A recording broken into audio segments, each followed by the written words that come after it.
warahmatullahi wabarakatuh. Terima kasih untuk kalian yang telah mengklik video ini. Di video kali ini, aku akan membahas lagi mengenai sekte dan organisasi sesat yang pernah ada di dunia ini nih teman-teman. Sekarang kita masuk ke part 2 untuk pembahasannya ya.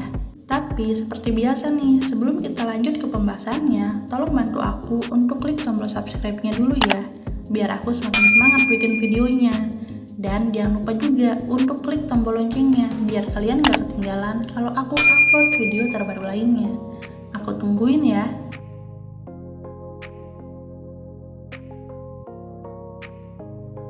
Oke, terima kasih teman-teman. Sekarang yuk kita lanjut ke pembahasannya. 3. Aum Shinrikyo. Aum Shinrikyo adalah sebuah sekte sesat yang didirikan oleh Shoko Asahara pada tahun 1984 di Jepang. Aum Shinrikyo sendiri memiliki arti kebenaran tertinggi.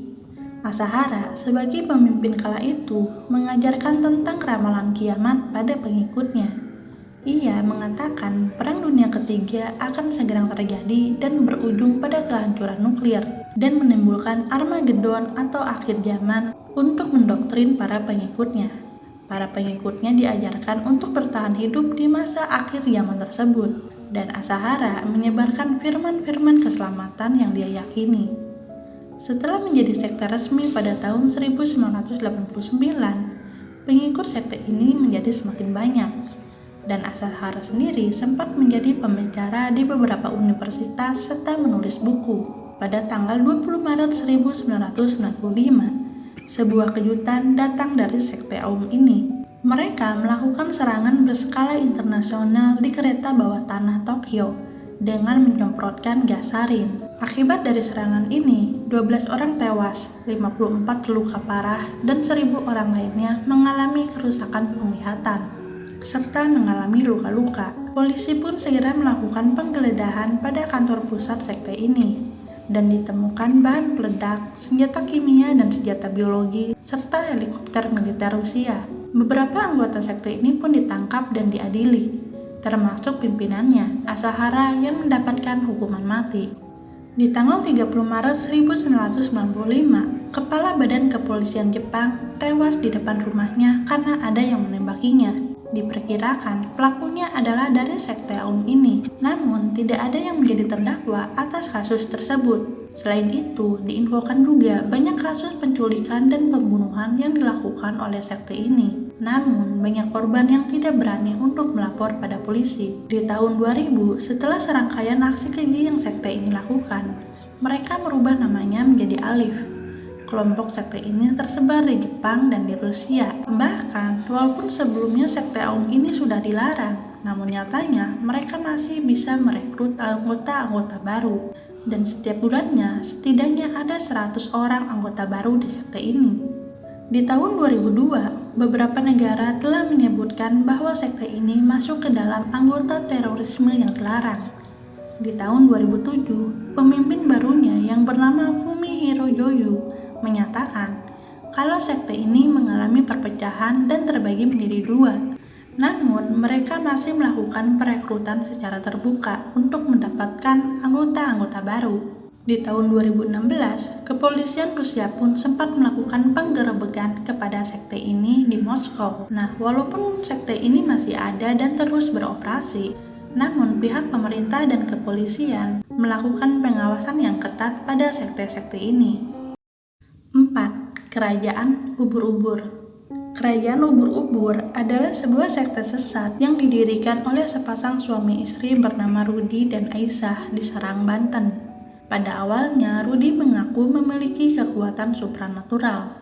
Banyak warga yang datang meminta pertolongan padanya. Namun kemudian, pasangan suami istri ini, terutama Aisyah, diketahui menyebarkan ajaran-ajaran sesat melalui akun YouTube, Facebook, dan Instagram yang mereka buat. Aisyah mengaku sebagai jelmaan Ratu Kidul yang menganut agama Sunda Wewitan. Melalui sosial media mereka mengaku memiliki akses ke bank-bank luar negeri untuk mencairkan uang milik Indonesia dengan syarat melakukan ritual zikir ala kerajaan Ubur-Ubur yang dilakukan setiap hari Jumat. Akibat hal itu, banyak yang tertarik dan mulai menjadi pengikut mereka. Menurut informasi, para pengikut kerajaan ubur-ubur ini tersebar di wilayah Jawa Timur dan Jawa Tengah. Mereka mendoktrin bahwa zikir kerajaan ubur-ubur bisa mendatangkan kekayaan. Selain itu, mereka menyebarkan ajaran-ajaran sesat lainnya yang menyimpang dari ajaran agama Islam. Padahal mereka sendiri mengaku kalau mereka beragama Islam. Mereka mengatakan Tuhan versi mereka memiliki makam sebagai petilasan, dan zikir yang mereka ajarkan pada para pengikutnya pun aneh. Tak tahan dengan aksi suami istri ini, warga sekitar yang merasa terganggu akhirnya melaporkan sepasang suami istri tersebut pada polisi. Dan pada tanggal 13 Agustus 2018, polisi serta MUI mendatangi kediaman suami istri tersebut. Polisi pun mengamankan beberapa dokumen terkait kerajaan ubur-ubur ini dan mulai melakukan pemeriksaan intensif pada Rudi, Aisyah selaku pendiri kerajaan ubur-ubur, serta satu orang lagi yang bernama Nur Halim yang mengaku sebagai pimpinan kerajaan ubur-ubur. Polisi dan MUI melakukan pengawasan ketat pada sekte ini. Setelah dilakukan pemeriksaan lebih lanjut, pendiri dan pemimpin kerajaan ubur-ubur ini dinyatakan bersalah dan divonis dengan hukuman penjara 5 tahun. Diketahui, Aisyah yang mengaku sebagai Ratu Kidul mengalami gangguan jiwa berat, di mana kemampuan nalarnya di bawah rata-rata, dan ia meminta keringanan hukuman serta dibebaskan. Namun, ada salah seorang yang bersaksi bahwa Aisyah mendakwahkan ajaran-ajaran sesatnya secara sadar dan tidak terlihat mengidap gangguan jiwa. Akhirnya, Aisyah pun harus menerima hukuman 5 tahun penjaranya. Nah, itu dia teman-teman, sekte-sekte dan organisasi sesat yang pernah ada di dunia ini. Bahkan di Indonesia sendiri, sekte-sekte sesat yang menyimpang ini sangat banyak. Kita perlu berhati-hati apabila ada yang mengajak atau mengiming-imingi sesuatu yang menggiurkan ya teman-teman. Karena walaupun sekte-sekte ini sudah diberantas oleh polisi, kebanyakan dari para anggotanya masih melakukan dan menjalani sekte-sekte tersebut. Walaupun dilakukan secara sembunyi-sembunyi, tetapi mereka tetap saja bisa melakukan perekrutan orang-orang baru. Semoga kita selalu berhati-hati dan selalu dijauhkan dari orang-orang seperti yang ada di sekte ini ya teman-teman.